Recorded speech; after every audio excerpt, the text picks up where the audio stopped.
You ever noticed how, especially in book spaces, actually YouTube in general, that everything has to be justified? This is why you should read this book. This is why this book will change your life. This is what's everything wrong about this series. Why is it wrong? Everything has to sound like a courtroom argument. Everything has to sound important.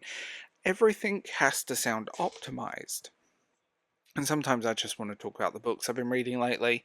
Not really because they're new, not because they're trending, not because the algorithm whispered in my ear at 2 a.m. like some Victorian ghost child, but because I like them. And this is my channel, so let's talk about them. Welcome to this episode. Remember to like, subscribe, tell me what you think in the comments below. And you can support this channel via many ways and get some exclusive perks for doing that. Let's start. Let's start. First, I want to talk about a series that completely blindsided me, and the newest book is out, Banners of Wrath by Michel, part of the Dreams of Dust and Steel series. This is dark fantasy in the way dark fantasy is supposed to be. Not dark for shock value, not dark because someone read one grim book once and decided misery equals depth, but because, well, dark because the world feels old and tired and complicated.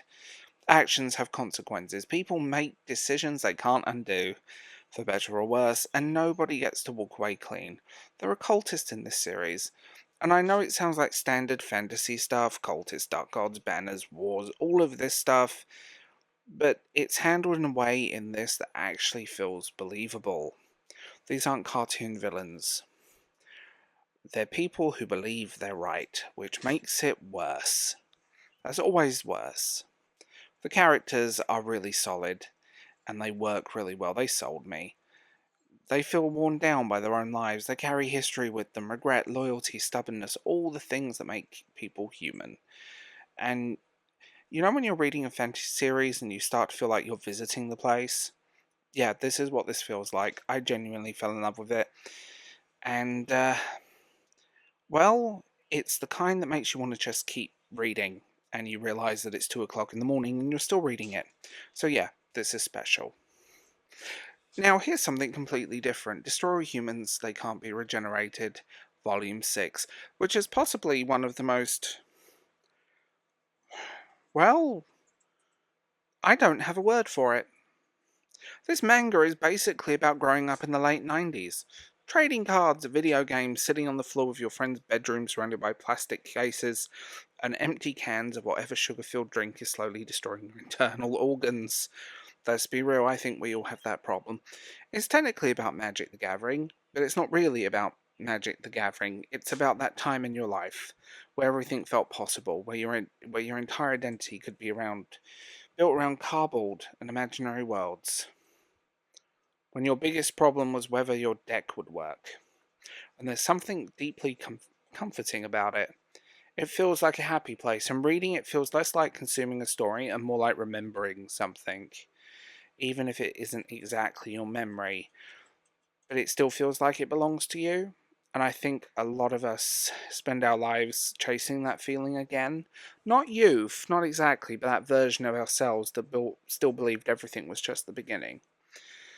Okay, I've been rereading the His Dark Materials trilogy, which at this point is less like rereading a series and more like visiting some old friends. Someone bought me the Modern Classics hardback edition, this beautiful turquoise thing. It's solid, it's beautiful, and it has spreads. Turquoise spreads. I hate the word spreads. I mean, it's beautiful. And it's really fitting because the story is permanent. In my head, it's permanently just lodged in.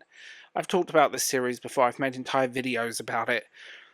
And coming back now, older, a little more tired, more aware of how the world actually works, it kind of hits differently because His Dark Materials fundamentally understand something about growing up.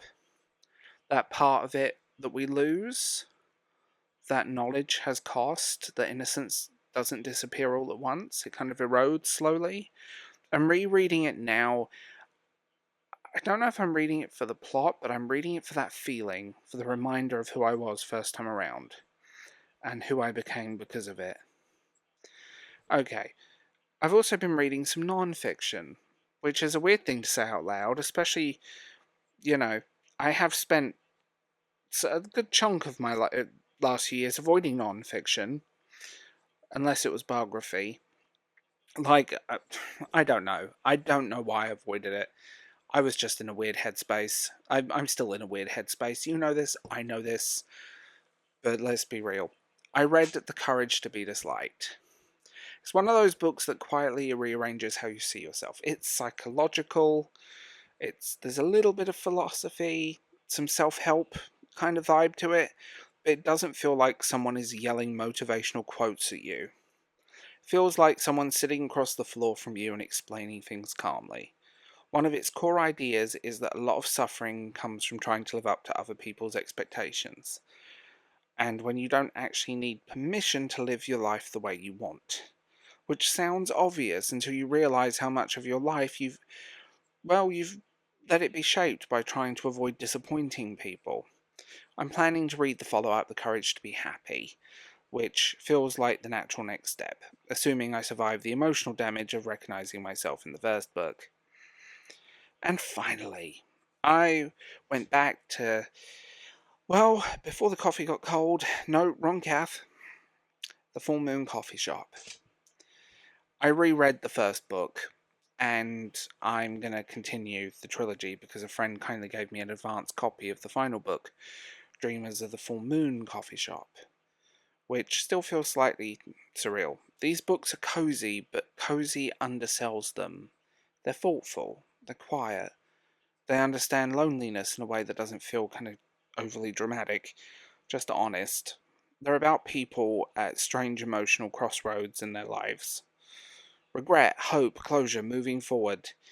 My god, I could be talking about myself. All of the small invisible things that make up a human life. And there's something about translated Japanese fiction that just hits different. It's slower, more deliberate, more comfortable with silence. It doesn't feel the need to impress you, it just exists, and it invites you to sit with it. I think for a long time I felt like I needed a reason to talk about books like this here.